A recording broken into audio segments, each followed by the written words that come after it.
Break के बाद एक बार फिर से आप सभी का स्वागत है और इस बीच इस वक्त की बड़ी और अहम खबर से आपको रूबरू करवा देते हैं जो कि उत्तराखंड से ही आ रही है।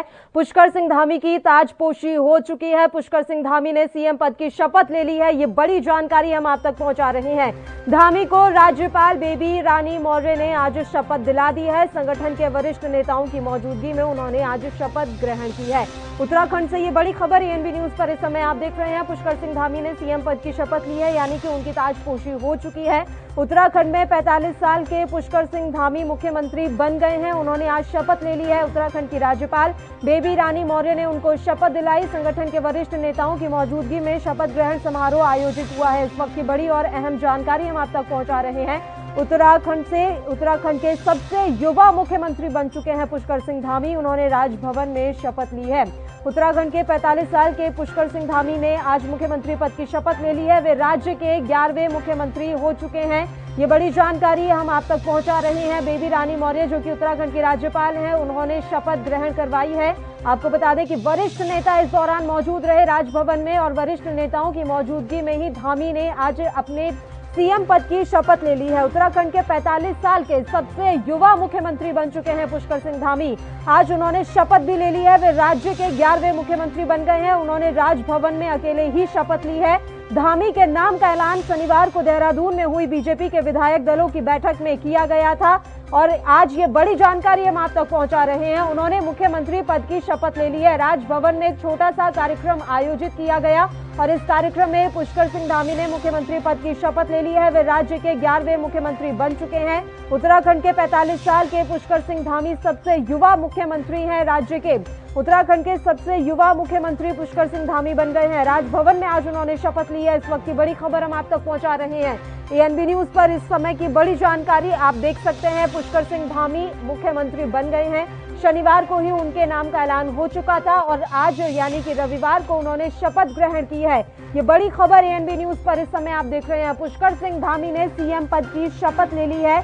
देहरादून में राजभवन में कार्यक्रम आयोजित हुआ और इस कार्यक्रम में उन्होंने मुख्यमंत्री पद की शपथ ली है और ये तस्वीरें हम आप तक पहुंचा भी रहे थे कि किस तरीके से वहां पर राज्यपाल ने उन्हें मुख्यमंत्री पद की शपथ दिलाई है। आपको बता दें कि राज्यपाल बेबी रानी मौर्य ने उन्हें मुख्यमंत्री पद की शपथ दिलाई और इस दौरान राजभवन में उत्तराखंड बीजेपी के कई बड़े नेता मौजूद रहे। आपको बता दें दिग्गज नेता सतपाल महाराज, धन सिंह रावत, बिशन सिंह चुफल, मदन कौशिक, गणेश जोशी, अरविंद पांडे, सुबोध उनियाल, रेखा आर्या, बंशीधर भगत इस शपथ ग्रहण समारोह में भाग लेने के लिए राजभवन पहुंचे थे। पुष्कर सिंह धामी से पहले तीरथ सिंह रावत को राज्य का मुख्यमंत्री बनाया गया था और जब उन्होंने इस्तीफा दे दिया उसके बाद अब जाकर पुष्कर सिंह धामी उत्तराखंड के नए मुख्यमंत्री बन गए हैं। इस वक्त की बड़ी खबर एएनबी न्यूज पर उत्तराखंड से आप देख रहे हैं।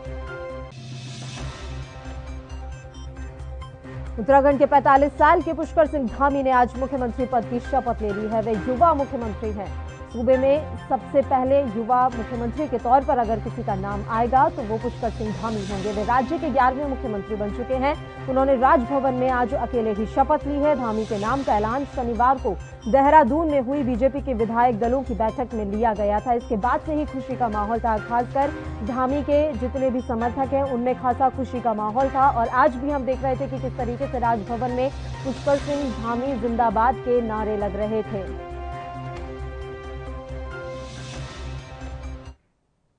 तो उत्तराखंड में 45 साल के पुष्कर सिंह धामी अब आधिकारिक रूप से उत्तराखंड के मुख्यमंत्री बन गए हैं। हालांकि शपथ से पहले सूबे में सियासी हलचल भी तेज ही नजर आई, खासतौर से बीजेपी के खेमे में। पुष्कर सिंह धामी के शपथ ग्रहण से पहले देहरादून में बीजेपी प्रदेश अध्यक्ष मदन कौशिक के घर पर बैठकों का दौर जारी रहा। वहीं दूसरी तरफ पुष्कर सिंह धामी ने वरिष्ठ नेता सतपाल महाराज से भी मुलाकात की। बताया जा रहा है कि जो नेता है वो सतपाल महाराज से उन्होंने मुलाकात की है, लिहाजा शपथ ग्रहण से पहले पुष्कर सिंह धामी ने भी उनसे जाकर मुलाकात की। इससे पहले सुबह ऐसी भी खबरें आई थी कि 35 विधायक दिल्ली पहुंच गए।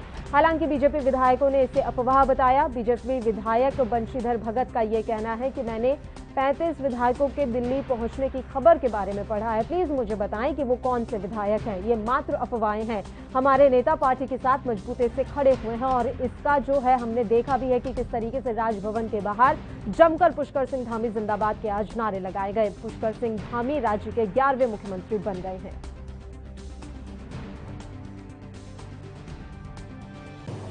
और निश्चित रूप से मैं संकल्प लेता हूं कि मेरे उत्तराखंड के अंतिम छोर में खड़े हुए व्यक्ति तक हमारी सरकार पहुंचेगी, हमारा शासन पहुंचेगा, हमारी सेवाएं पहुंचेंगी। और माननीय प्रधानमंत्री जी के नेतृत्व में जो पूरे देश के अंदर आज आप देख रहे होंगे कोरोना के समय में जिस प्रकार से पूरे देश के अंदर 80 करोड़ से भी ज्यादा लोगों को जो राशन देने की योजना है, चाहे हम वैक्सीन की बात करें, आज वैक्सीन देने की बात है। एक तरफ जहां दुनिया के दूसरे देश जो हमारे बीच में कोरोना वायरस लेकर आ रहे हैं, अपनी प्रयोगशालाओं में कोरोना वायरस का निर्माण कर रहे हैं, और वहीं विश्व बंधुत्व की भावना जो हमारी हमेशा से रही है, जो हमारा सनातन रहा है, कि उसको लगातार दूसरे देशों को भी, हमारे देश को। बुलेटिन में रुकते हैं छोटे से ब्रेक के लिए, फौरन हाजिर होंगे।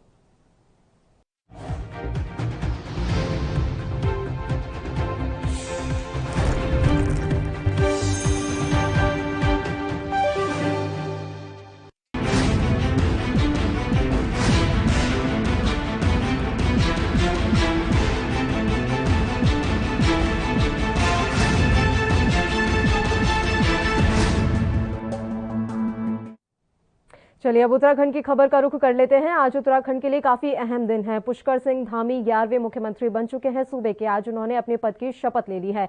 उत्तराखंड भाजपा विधायक दल का नेता चुने जाने के बाद रविवार को पुष्कर सिंह धामी नए मुख्यमंत्री के रूप में शपथ ले चुके हैं। उनके शपथ ग्रहण को लेकर बीजेपी नेताओं की प्रतिक्रिया भी आप सुनिए। पूरे मनोयोग से तैयारी है, पूरे जोर शोर से तैयारी है, पूरे उत्साह से तैयारी है। युवा नेतृत्व मिला है, इसका परिणाम बहुत ही अच्छा आएगा और पूरी भारतीय जनता पार्टी, पूरी कैबिनेट पुष्कर सिंह धामी को मजबूती देगी, तो बहुत अच्छे परिणाम आएंगे। अब ये तो माननीय मुख्यमंत्री से पूछेंगे तो वो अच्छा रहेगा। चल रही है, नाराजगी भी चल रही है। ये तो आप लोगों की चर्चा की हुई बात है, कहीं कोई नाराजगी नहीं है। अब आज एक कह रहा 35 विधायक दिल्ली में है, कोई बता सकता है कौन 35 हैं? कम से कम 20 विधायकों से तो मेरी मुलाकात हो गई है सुबह से, तो कौन 35 गए हैं मैं समझ नहीं पा रहा हूँ। ये तो उड़ाई हुई बात है। हाँ ना, सब ठीक है, नाराज थे नहीं महाराज जी, ऐसा नहीं, कोई नाराज नहीं है।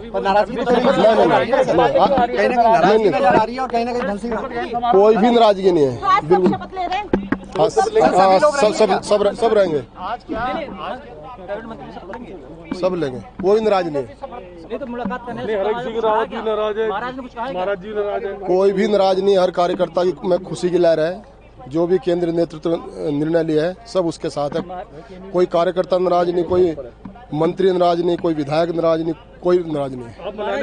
नहीं, हम तो चाय पिए बैठ कर आराम से, कोई बात नहीं। धामी जी भी आए थे सर, धामी जी भी यहाँ पर पहुंचे थे अभी थोड़ी देर पहले, क्या कहेंगे?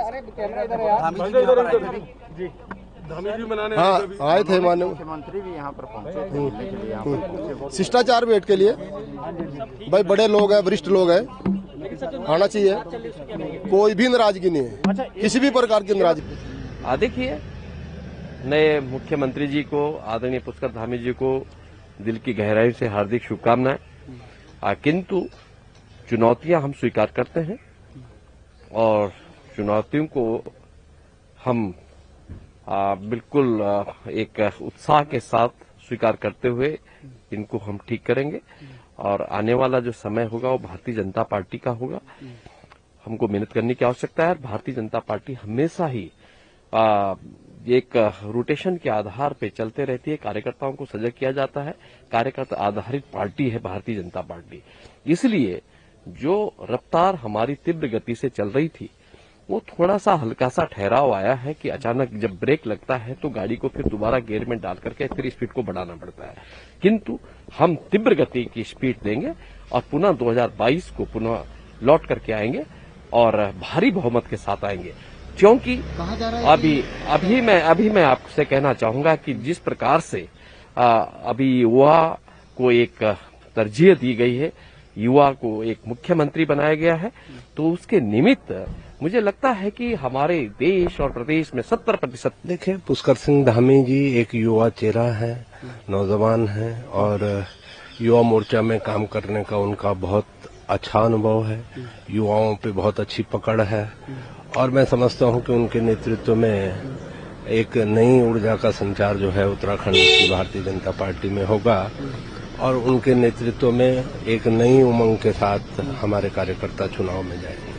अच्छा, एक सबसे बड़ी बात ये भी है कि कांग्रेस पार्टी कह रही है कि 3 साल में जो है कई सीएम जो है बदल चुके हैं अब तक बीजेपी में। देखिए, ये 3 साल तो नहीं, 5वां साल है। 4 साल त्रिवेंद्र रावत जी मुख्यमंत्री रहे, बहुत अच्छे उन्होंने काम किए, लेकिन कुछ कारणों से माननीय तीरथ सिंह रावत जी यहाँ पर मुख्यमंत्री बने, लेकिन संवैधानिक जो बाध्यताएं थी उनके चलते उनको रिजाइन करना पड़ा, और यही वजह है कि पार्टी को ये निर्णय लेना पड़ा और एक युवा चेहरे को जो है भारतीय जनता पार्टी।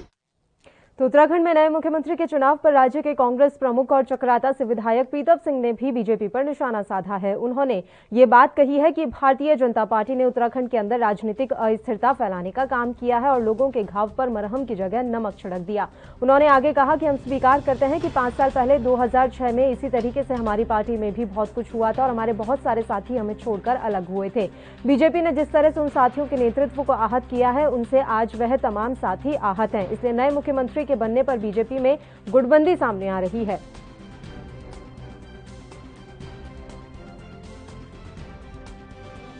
पुष्कर सिंह धामी जी उत्तराखंड राज्य के नए मुख्यमंत्री नामित हुए हैं।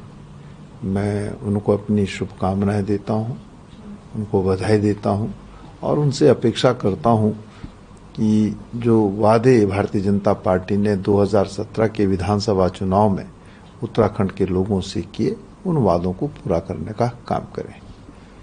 ये दुर्भाग्य है उत्तराखंड राज्य का कि भारतीय जनता पार्टी को प्रचंड बहुमत उत्तराखंड के लोगों ने दिया और निश्चित रूप से उस जनादेश का जिस तरीके से भारतीय जनता पार्टी ने अनादर किया वो सबके सामने है।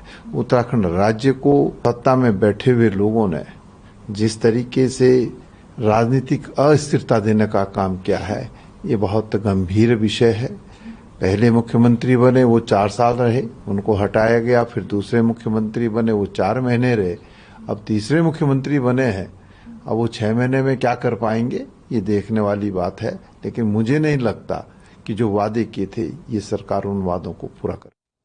तो उत्तराखंड को आज एक नया सीएम मिल गया है। पुष्कर सिंह धामी जी ने आज अपने पद की शपथ ग्रहण कर ली है और इसके बाद से ही 11वें मुख्यमंत्री के तौर पर वो नामित हो गए हैं। आज एक राजभवन में कार्यक्रम भी, छोटा सा कार्यक्रम आयोजित हुआ जहां पर शपथ ग्रहण समारोह ये आयोजित किया गया था। खुद राज्यपाल बेबी रानी मौर्य ने उनको शपथ दिलाई है। सबसे युवा मुख्यमंत्री के तौर पर जाने जा रहे हैं पुष्कर सिंह धामी। आज इसी मसले पर हम चर्चा करेंगे और इससे सबसे पहले हमारे साथ सुजाता पॉल जी इस समय लाइव जुड़ गई हैं कांग्रेस से। सुजाता जी, स्वागत करती हूँ आपका एएनबी न्यूज पर। मैम, सबसे पहला सवाल तो यही है कि 11वें मुख्यमंत्री चुने गए हैं पुष्कर सिंह धामी, आज उन्होंने पद की शपथ भी जो है अपनी ग्रहण कर ली है। आप क्या कुछ कहना चाहेंगे, प्रतिक्रिया आपकी, और सवाल ये, उनके नेतृत्व को किस तरीके से देख रही हैं आप? बधाई देती हूँ कि वे हमारे राज्य के मुख्यमंत्री बने हैं। उनको शुभकामनाएं हैं कि वे लोगों के लिए जनहित के कार्य जो है उनको करने की कोशिश करें। मैं जानती हूं कि उनके पास ना तो समय है, ना उनके पास लोगों का साथ है उनकी पार्टी के, और विपक्ष जो है वो उनको हमेशा सकारात्मक भूमिका में नजर आएगा अगर वो अपने जो 2 पूर्वज हैं उनके रास्ते से हटकर अगर वो साथ लेना चाहे तो, क्योंकि समस्याएं बहुत है। और देखने वाली बात होगी कि इनका अभी खजान दास जी शायद कह रहे थे कि रोटेशन पे होता है, मतलब ये मजाक चल रहा है क्या? ये बहुत दुर्भाग्यपूर्ण है कि उन्होंने इस तरह की बात की कि भारतीय जनता पार्टी में रोटेशन में चलता है। भारतीय जनता पार्टी को प्रचंड बहुमत की सरकार हमने समझा था, जनता ने इन्हें सर माथे पर बैठाया था, मगर रोटेशन पर ये चलकर अगर ये रिचार्ज कूपन के हिसाब से हर 2 महीने 3 महीने में ये रिचार्ज करेंगे तो मुझे बड़ी चिंता इस विषय पे भी है कि पहले तो 4 साल पूरे नहीं होने दिए TSR 1 को, TSR 2 को 4 महीने पूरे नहीं होने दिए, और अब इनको 4 हफ्ते पूरे करने दिए जाएंगे या नहीं, और उसके बाद तो मुझे लगता है 4-4 दिन के ऊपर बात आ जाएगी। तो मैं ऐसी उम्मीद कर रही हूँ कि भारतीय जनता पार्टी अपने अंदर झांकेगी, क्योंकि अब ये मामला जो है ये उनके घर का मामला नहीं, ये मेरे घर का मामला है, ये मेरे राज्य का मामला है और मेरे मुख्यमंत्री का मामला है। तो अब हम सबको ये उम्मीद है इनसे कि भारतीय जनता पार्टी और अस्थिरता नहीं देगी राज्य को। ऐसा ऐसा कहा जा रहा है सुजाता जी कि कांग्रेस की बाँछें खिल गई हैं, आप चाह रहे हैं कि सत्ता परिवर्तन हो जाए, सत्ता में वापसी भी आप चाहते हैं, तो बैठे बिठाए एक अच्छा खासा मुद्दा आप लोगों को मिल गया है। देखिए, हम लोगों के लिए राजनीति करते हैं, हम वोटों की राजनीति नहीं करते हैं। हम चुनावों को युद्ध नहीं समझते, हम चुनावों को चुनाव समझते हैं, क्योंकि ये लोगों के लिए बेहतर जिंदगी का एक रास्ता होता है, माध्यम होता है। भारतीय जनता पार्टी जरूर ऐसा नहीं सोचती, आप भी जानती हैं, मैं भी जानती हूँ, लेकिन अब हमारे को ये भी समझ लेना होगा कि इस वक्त जरूरत है कि हम अपने राज्य के बारे में सोचें। कांग्रेस पार्टी को इससे फायदा होगा या नहीं, ये इनको चिंता करने की जरूरत नहीं है, क्योंकि इनको नुकसान हो चुका है, बाहर से नुकसान है, जनता परेशान है और इनको स्वयं से सबसे ज्यादा नुकसान है। चुनौतियां आप आने वाले समय में क्या कुछ देख रही हैं मैम? अगर हम बात कर लें पुष्कर सिंह धामी जी की, एक तो सबसे युवा मुख्यमंत्री के तौर पर, और लगातार ये बात कही जा रही है कि युवाओं का उन्हें बहुत सहयोग मिलेगा, युवाओं का उन्हें बहुत समर्थन मिलेगा, तो इसको लेकर आप क्या कुछ कहना चाहेंगी? चुनौतियां आप क्या मान रही है? मैं इस सवाल का जवाब आपसे लूंगी, बस हमें यहाँ पर सीधी तस्वीरें इस समय सुबोध उनियाल जी की दिखानी है। कैबिनेट मंत्री हैं सुबोध उनियाल, सुनते हैं क्या कुछ कहा। पुष्कर सिंह धामी को विधानमंडल का नेता चुना गया, उन्हीं के नेतृत्व में शपथ हुई है।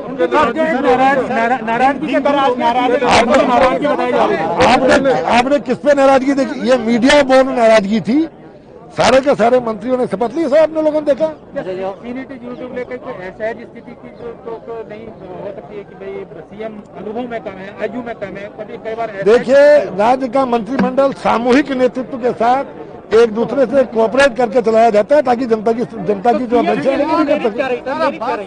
मेरिट क्या रही सीएम? देखिए, ये डेस्टिनी समझ लिया, समझ लिया, और युवा चेहरा है, एनर्जी है, और चुनाव नजदीक है, इसको लेकर हम करेंगे सर। विकास किस तरह से इसको 6 महीने में आगे बढ़ाएंगे ताकि अब चुनाव? देखिए, हम शीघ्र ही प्रदेश के अंदर 50,000 रिक्तियां हम निकालने जा रहे हैं। हमने मेरे विभाग में सूक्ष्म नैनो के माध्यम से 20,000 लोगों को हमने ग्रामीण क्षेत्र के लोगों को रोजगार देने का लक्ष्य हमने रखा है, और अभी कई योजनाएं हमारे दिमाग में हैं, और आप देखिएगा 2 महीने के अंदर आपको कुछ परिवर्तन नजर आएगा।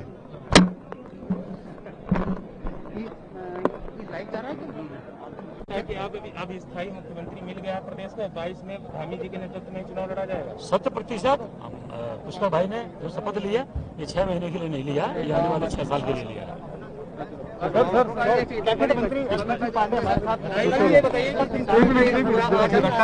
मैं सबसे पहले पुष्कर भाई को बहुत बहुत शुभकामनाएं देता हूं, बधाई देता हूं कि वह प्रदेश के नए मुख्यमंत्री बने हैं, और प्रदेश की जनता जानती है कि भारतीय जनता पार्टी के नेतृत्व में जो गवर्नमेंट बनेगी वही इस पहाड़ी प्रदेश का विकास करेगी। और मैं इस प्रदेश का एक कैबिनेट मंत्री होने के नाते मैं आपको विश्वास दिलाना चाहता हूं कि इस देश के अंदर जितने पर्वतीय प्रदेश हैं, उन सभी पर्वतीय प्रदेशों में उत्तराखंड प्रदेश जो देवभूमि है, इसको विकास के मामले में बहुत आगे हम ले जाएंगे, हम आपको विश्वास दिलाना चाहते हैं। नाराजगी तो बरकरार बिल्कुल, अगर जो व्यक्ति बोल रहा है कि कोई नाराजगी है, ये सब मिथ्या है, ये विपक्ष का एक प्रचार है, बिल्कुल झूठा है, कहीं कोई मतलब नहीं है, सब हम एक हैं।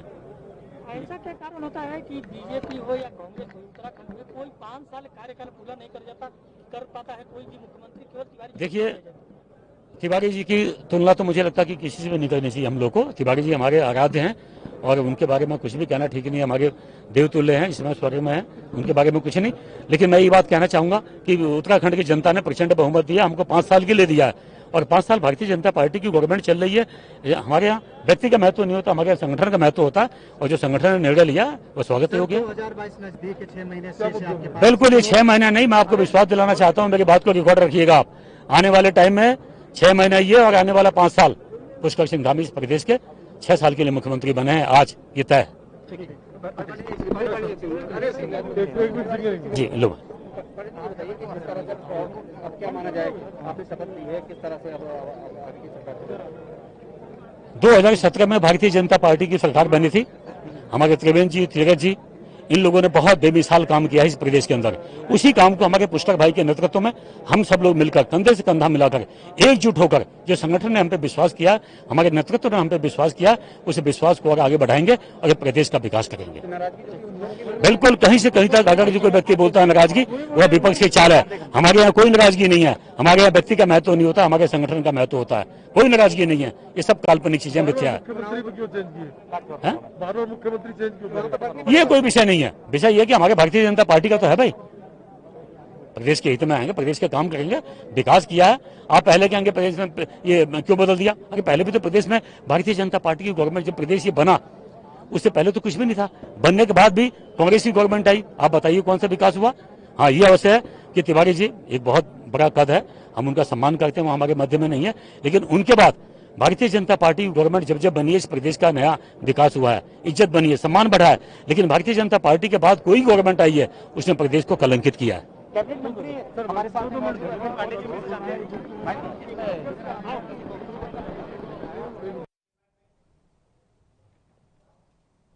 तो अरविंद पांडे को आप सुन रहे थे। इस मसले पर चर्चा ऐसे ही जारी रहेगी। एक छोटे से ब्रेक के लिए यहां रुक रहे हैं, फौरन हाजिर होंगे।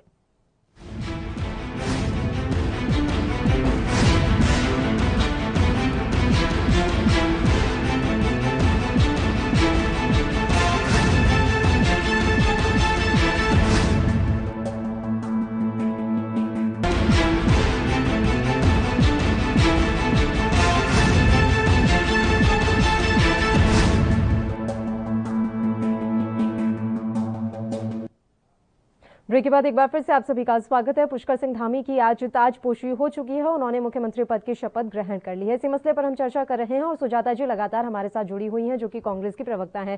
सुजाता जी, मेरा सवाल तो वही था, उसके अलावा अरविंद पांडे जी को अभी आप सुन रही होंगी, जब उनसे पूछा गया कि नाराजगी को लेकर क्या कुछ चर्चाएं चल रही हैं, तो उन्होंने कहा कि ये सब विपक्ष की चाल है। तो मैं आपसे समझना चाहती हूँ किस तरीके से विपक्ष ने अफवाहें फैलाई हैं। सुजाता जी, देखिए, विपक्ष को कुछ करने की जरूरत नहीं है, ये सेल्फ डिस्ट्रक्टिव मोड में चले गए। हैंड ग्रेनेड होता है ना, वो अपने आप को खुद डिस्ट्रक्ट करता है, तो इन्होंने वही किया है।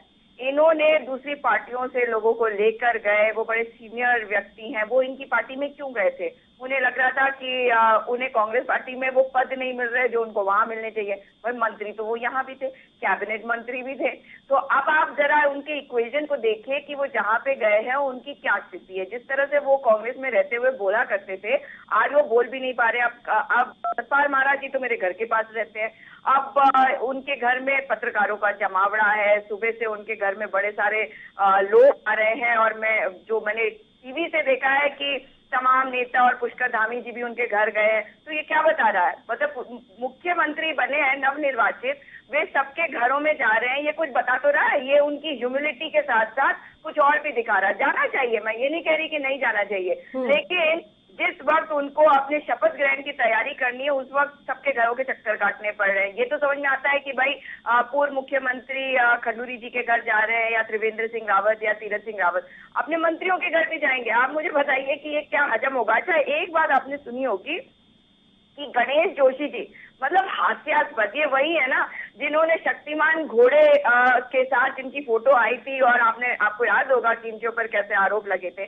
खैर, उन आरोपों से तो ये बरी हो गए, लेकिन 50,000 नियुक्तियों की ये बात कर रहे हो, कह रहे आप बस 2-3 महीने में देखेंगे। अब ये मुझे बताइए, ये मजाक नहीं कर रहे हैं, ये दुखद है। मैं मुस्कुरा जरूर रही हूँ, लेकिन कहीं अंदर से तकलीफ भी है कि राज्य को हम कहाँ ले आए भारतीय जनता पार्टी के हाथ में सत्ता को देकर, कि सड़क पे लोग हैं। और उपनल कर्मियों को देख लीजिए, वो तो पूर्व सैनिकों के आश्रितों वाला ऑर्गेनाइजेशन है। अब मैं तो उम्मीद कर रही हूँ कि जो मुख्यमंत्री बने और बार बार कह रहे हैं कि मैं तो पूर्व सैनिक का बेटा हूँ, वो उनकी तरफ ध्यान देंगे। जो 717 कर्मी 108 के निकाले गए, उनकी तरफ ध्यान देंगे। रोडवेज के कर्मचारी और तमाम जो शिक्षा मित्र हैं, तमाम लोग जो इनकी खिलाफत कर रहे हैं, हमारे पंडा पुरोहित जो इनसे उम्मीद रख रहे हैं, लेकिन अभी तक कुछ हो नहीं रहा है। अगर इन्होंने कुछ भी कर दिया तो निश्चित तौर पर सबसे पहले मैं इनको बधाई भी दूंगी और इनकी प्रशंसा पब्लिकली आके करूंगी, लेकिन करके तो दिखाएं। अभी तो ऐसा लग रहा है, मैंने जैसा कि पहले कहा कि रिचार्ज कूपन चल रहा है, इनको खुद ही नहीं पता कि क्या करना है। भाई इनके पास तो समय कितना है? अभी आप मुझे बताइए, मॉडल कोड ऑफ कॉन्डक्ट जब लग जाएगा उसके बाद क्या होगा? या ये हमेशा के लिए, अब चुनाव होंगे ही नहीं और हमेशा के लिए रहेंगे? भाई पिछले मुख्यमंत्री को इन्होंने क्यों हटाया? और मैं पिछले से पिछले वाली की बात नहीं कर रही हूँ, इनके कार्यकाल में 3 मुख्यमंत्रियों का अब आप समझ लीजिए कि रिकॉर्ड नहीं स्थापित हुआ, ये नियम और कायदा बन गया है। भाजपा की सरकार आएगी तो 3 मुख्यमंत्री मिनिमम, इस बार हो सकता है रिकॉर्ड टूट जाए। पहले मुख्यमंत्री ने जो हाल किया था, बेहाल हो गया था राज्य। दूसरा मुख्यमंत्री आता है और तमाम तरह के अनशन के बयान भी देते हैं, और कुंभ में कितना बड़ा घोटाला। इनके जाने का कारण ही मात्र एक है कि इन्होंने कुंभ में बहुत बड़ा घोटाला कर दिया, चार धाम यात्रा को शुरू नहीं कर पाए। इनको बार बार डांट पड़ रही थी माननीय उच्च न्यायालय से। इनके जाने का कारण सबसे बड़ा घोटाला है जो कुंभ में हुआ है। और अब ये जब आए हैं तो इनके पास टाइम कितना है, मैं तो भारतीय जनता पार्टी वालों से भी जानना चाहती हूँ। बिल्कुल, तो एक ये सबसे बड़ी चुनौती तो चारधाम यात्रा की रहेगी सुजाता जी, ये बात तो साफ तौर पर नजर आ रही है, क्योंकि इसको लेकर वैसे ही नाराजगी चल रही है, संत पुरोहितों में भी काफी नाराजगी है। तो आप भी मान रही हैं कि चारधाम यात्रा को लेकर आने वाले समय में फिर कुछ ना कुछ देखने को मिलेगा? निश्चित तौर पर देखते थे, हमारे तो पंडा पुरोहित इनके विरुद्ध बैठे हैं, आंदोलन कर रहे हैं, पिछले साल से कर रहे हैं। और सेकेंड वेव के आने के समय में कुछ शांत लग रहा था, लेकिन आंदोलन बंद नहीं हुआ था। ये था कि वो लोग बाहर नहीं थे। आप जाइए केदारनाथ के प्रांगण में देख लीजिए, बद्रीनाथ में देख लीजिए, माँ गंगोत्री के प्रांगण में, यमुनोत्री में आप देखेंगे हमारे पंडा पुरोहित भाई जो है वो सड़कों पे आके इनका विरोध कर रहे हैं, इनके पुतले जला रहे हैं। तो ये क्या दर्शा रहा है कि लोग इनसे नाराज है, ये अपने आप को खुद ही डिस्ट्रक्ट मोड में ले गए हैं। और युवा चेहरा होता और सक्षम होता तो मैं बात को मान लेती, लेकिन जिस प्रकार से इनके यहाँ नाराजगी हो रही है वो साफ नजर आ रहा है। बिल्कुल, आने वाले समय में चुनौतियां बहुत ज्यादा हैं। बहुत बहुत शुक्रिया सुजाता जी, आप हमारे साथ जुड़ी, आपने अपना समय हमें दिया। तो आपको बता दें कि जिस तरीके से पुष्कर सिंह धामी ने आज ताजपोशी उनकी हुई है, ये साफ तौर पर नजर आ रहा है कि आने वाले समय में उनके लिए चुनौतियां काफी रहने वाली हैं। पुष्कर सिंह धामी की आज ताजपोशी हो गई है, वो 11वें मुख्यमंत्री बन गए हैं उत्तराखंड के, लेकिन आने वाले समय में उन्हें किन किन चीजों का सामना करना है वो हम आपको यहाँ पर थोड़ी सी जानकारी दे देते हैं। मुख्यमंत्री के तौर पर पुष्कर धामी का 8 महीने का सफर चुनौतियों भरा होगा, क्योंकि इस 8 महीने के दौरान प्रदेश में एक बार फिर से विधानसभा का चुनाव होने जा रहा है। ऐसे में आने वाले दिनों में जब विधानसभा का चुनाव होगा तो उनके सामने कई चुनौतियां भी होंगी। इनमें सबसे बड़ी जो चुनौती है वो चारधाम यात्रा है। कोर्ट में ये मामला चल रहा है कि किस तरीके से चारधाम यात्रा को पटरी पर लाया जा सकता है, तो सरकार को एक खाका खींचने की जरूरत रहेगी। 2022 के विधानसभा चुनाव के मद्देनजर बीजेपी को 2017 की जीत को दोहराने की भी चुनौती रहेगी। नौकरशाही पर लगाम लगाने के लिए काम करना होगा, क्योंकि चुनाव का वक्त है। ऐसे में बहुत ही ज्यादा ठोस रणनीति बनानी होगी। पार्टी संगठन और सरकार के बीच बेहतर तालमेल करना होगा। विधायक और मंत्रियों के विवादित बोल पर भी लगाम लगानी होगी। विकास की गति कोरोना की वजह से धीमी पड़ी है, उसमें भी तेजी लाने का खाका खींचना होगा। उत्तराखंड के केदारनाथ, बद्रीनाथ, गंगोत्री, यमुनोत्री धाम के लिए बने देवस्थानम बोर्ड में भी किसी चुनौती से ये कोई कम नहीं होगा। देवस्थानम बोर्ड अभी नई सरकार के पाले में है, जिसका फैसला करना ही होगा। मुख्य विपक्षी पार्टी के साथ भी डटकर मुकाबला करना होगा, क्योंकि विपक्ष के पास भले ही संख्या बल कम है, मगर 2022 के समय चुनाव जो है उसके लिए काफी सतर्क यहाँ पर रहना होगा। चलिए कांग्रेस की बात कर लेते हैं। कांग्रेस पार्टी का ये कहना है कि जिस तरह से 5 साल के कार्यकाल में बीजेपी ने 3 बार मुख्यमंत्री बदले हैं, ऐसे में साफ है कि बीजेपी के पास प्रदेश के विकास का कोई एजेंडा नहीं है, जिसकी वजह से आम लोगों का ध्यान हटाने के लिए कांग्रेस पार्टी इस तरीके से मुख्यमंत्री बदलने का नाटक कर रही है। अब नए जो मुख्यमंत्री बने हैं पुष्कर सिंह धामी, उनके बारे में हम आपको जानकारी दे दें। लखनऊ विश्वविद्यालय से छात्र सियासत को करने वाले पुष्कर सिंह धामी अखिल भारतीय विद्यार्थी परिषद से अपनी राजनीतिक यात्रा शुरू की थी। पुष्कर सिंह धामी पिथौरागढ़ के डीडीहाट इलाके के हड़खोला गांव के हैं। उनके स्वर्गीय पिता शेर सिंह पूर्व सैनिक थे। उन्होंने अपनी सियासी यात्रा उधम सिंह नगर के खटीमा से शुरू की। 2012 में पहली बार विधायक बने और 2017 में भी जनता ने उन्हें दोबारा विधायक बना दिया और चुनाव जिताया। खटीमा उत्तराखंड के मैदानी क्षेत्र की सीट है। 2017 के विधानसभा चुनाव में खटीमा से पुष्कर सिंह धामी को काफी अच्छे खासे वोट मिले थे। इसके अलावा हम आपको बता दें कि वे मैदानी क्षेत्रों के साथ पर्वतीय क्षेत्रों की समस्याओं से भी अच्छे तरीके से वाकिफ हैं। पार्टी का ये कहना है कि इससे प्रदेश के विकास में काफी फायदा मिलेगा। पार्टी का मानना है कि वे एक युवा चेहरे हैं और इससे आने वाले दिनों में पार्टी एक नई ऊंचाइयों को कायम करेगी। साथ ही 2022 के विधानसभा चुनाव में एक बार फिर से प्रचंड बहुमत के साथ सरकार पार्टी बनाने वाली है। पुष्कर सिंह धामी को उत्तराखंड के सबसे युवा मुख्यमंत्री के तौर पर कमान संभालने का मौका मिला है। इसमें देखना यह भी रहेगा कि तमाम चुनौतियों का मुकाबला फिलहाल वे कैसे करते हैं और 2022 के मिशन को फतेह करने में वे कितना कामयाब होते हैं। और अभी जो आप तस्वीरें देख रहे हैं वो उत्तराखंड के नए मुख्यमंत्री के शपथ ग्रहण की ये तस्वीरें हैं। आज राजभवन में एक छोटा सा कार्यक्रम आयोजित हुआ, जहां उन्होंने मुख्यमंत्री के तौर पर शपथ ग्रहण की है। जैसा कि हम आपको जानकारी भी दे रहे हैं, लखनऊ विश्वविद्यालय से उन्होंने अपनी छात्र सियासत जो है वो शुरू की थी। पुष्कर सिंह धामी अखिल भारतीय विद्यार्थी परिषद से अपनी राजनीतिक यात्रा शुरू करते हुए नजर आए थे। पुष्कर सिंह धामी पिथौरागढ़ के डीडीहाट इलाके के हड़कोला गांव के हैं। उनके स्वर्गीय पिता शेर सिंह पूर्व सैनिक थे। उन्होंने अपनी सियासी यात्रा उधम सिंह नगर के खटीमा से शुरू की। 2012 में वे पहली बार विधायक बने और 2017 में भी जनता ने उन्हें फिर से विधायक चुनाव जिताया था। खटीमा उत्तराखंड के मैदानी क्षेत्र की सीट है। 2017 के विधानसभा चुनाव में वे अच्छे खासे वोटों से जीते थे।